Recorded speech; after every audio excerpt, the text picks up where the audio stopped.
एक खुले मिजाज की जिंदा दिल लड़की होती है जिसे उसके पापा ने फुल्ली सेल्फ इंडिपेंडेंट बनने के लिए सब कुछ सिखाया हुआ होता है।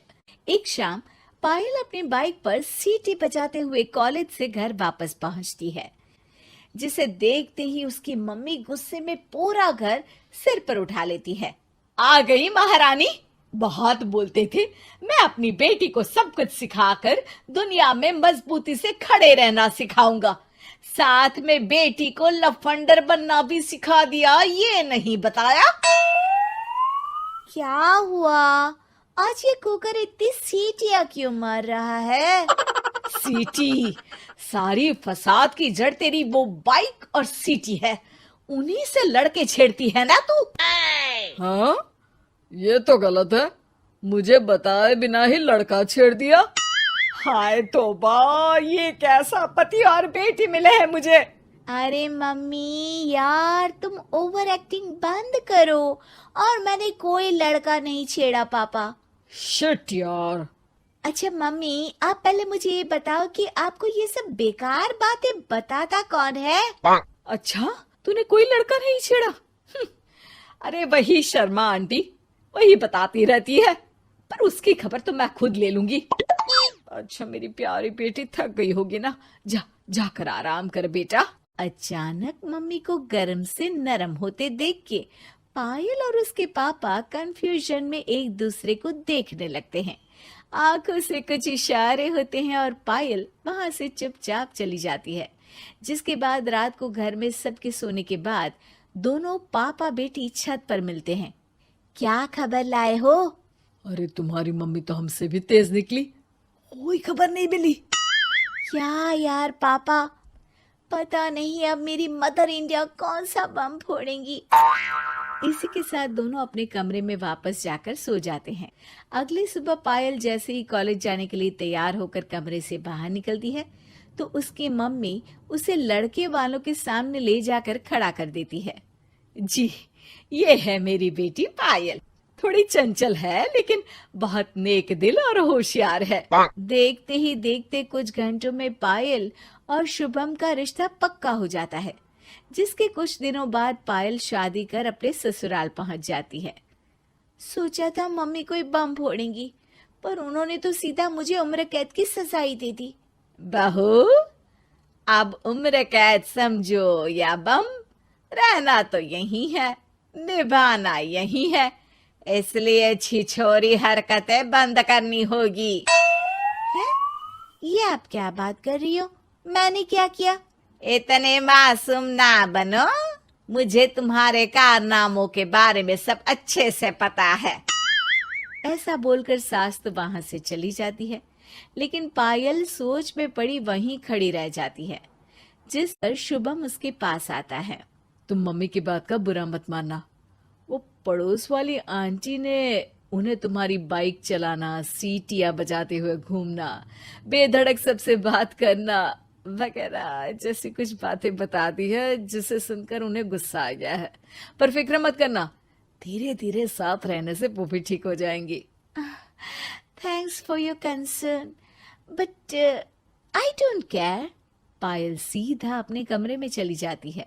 अगली सुबह कॉलेज जाने के लिए तैयार हो सीटी बजाते हुए कमरे से बाहर निकलती है, जिसे देख सास गुस्से से तिलमिला उठती है। महारानी, शादी के अगले ही दिन ये हीरोइन बनकर कहाँ चल पड़ी? और ये लफंगों की तरह सीटियां बजाना बंद करो। ये हमारा घर है, कोई सड़क नहीं जहाँ तुम आवारागर्दी करती घूमो। मम्मी जी, सीटी बजाने और कंफर्टेबल कपड़े पहनने से लोग कब से आवारा बनने लगे? इसी के साथ सास बहू का युद्ध शुरू होने ही वाला होता है कि शुभम वहां पहुंच जाता है। अब माँ, उसका कॉलेज है इसलिए ऐसे तैयार हुई है। और पायल, तुम भी माँ को समझने की थोड़ी कोशिश करो ना प्लीज। सिचुएशन संभालकर शुभम और पायल घर से निकल जाते हैं। इसी तरह दिन बीतने लगते हैं, जिससे सास बहू की लड़ाइयों के बीच शुभम पिसता रहता है, लेकिन साथ ही वो दोनों एक दूसरे की आदतों को अपना भी लेती हैं। पर पायल का सीटी बजाना सास को आज भी नागवारा ही होता है। आसमान गिर जाएगा, धरती फट जाएगी, पर इसकी सीटी ना जी ना, कभी बंद नहीं होगी। अरे मम्मी जी, जब आप मेरे कुछ बोले बिना सीटी से ही समझ जाती हो कि मैं क्या बोल रही हूँ, फिर इसे बदलने की क्या जरूरत? यही तो हमारी यूनिकनेस है। पायल की बात से ज्यादा सहमत ना होते हुए भी सास हंस पड़ती है।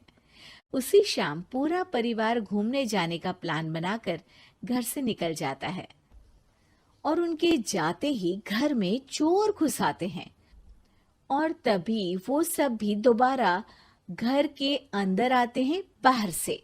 क्या यार पायल, एक शाम भी फोन के बिना नहीं रह सकती थी क्या? घर में ही तो फोन है, कहाँ चला जाता? अब जल्दी अंदर जाकर अपना फोन लाओ, मम्मी और मैं यहीं बाहर वेट करते हैं। ज्यादा बोल रहे हो, देखो अब और धीरे काम करूंगी। ऐसा बोलकर पायल घर के अंदर जाती है और बहुत देर तक बाहर निकल कर नहीं आती। अरे ये तो सच में जानबूझकर लेट करने लगी। चल कर देखते हैं ना। दोनों जैसे ही मेन डोर के नजदीक पहुंचते हैं, उन्हें पायल के सीटी बजाने की आवाज सुनाई देती है। हमें लेट करके खुद मजे से बैठी सीटियां बजा रही है। अरे गधे, ये मजा नहीं सजा है, जल्दी से पुलिस को फोन कर।